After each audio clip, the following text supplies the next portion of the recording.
আমরা প্রায়ই বারবেল কাল ব্যায়ামটা করতে গিয়ে একটা অভিযোগ করি যে এটা আমরা ঠিকভাবে বাইসেপে ব্যায়ামটা লাগাতে পারতেছি না, যার মূল কারণ হচ্ছে বারবেলটা ধরার যে বিষয়টা সেটা অত্যন্ত গুরুত্বপূর্ণ বিষয়।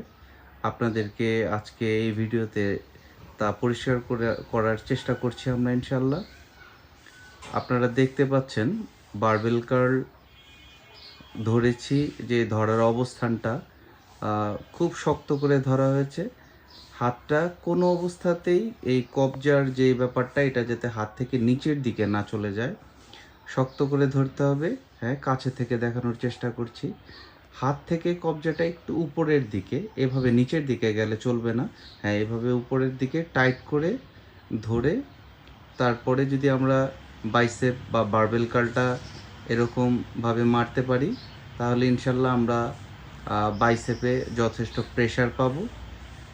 হ্যাঁ, এভাবে দেখুন হাতের কবজাটা, রিস্ট যাতে কোনো অবস্থাতেই নিচের দিকে না যায়, তখন আমরা ইনশাল্লাহ বাইসেপটাতে প্রেশার ভালো পাবো এবং বাইসেপটা সুন্দর এবং বড় করতে পারবো। ধন্যবাদ আপনাদের সবাইকে।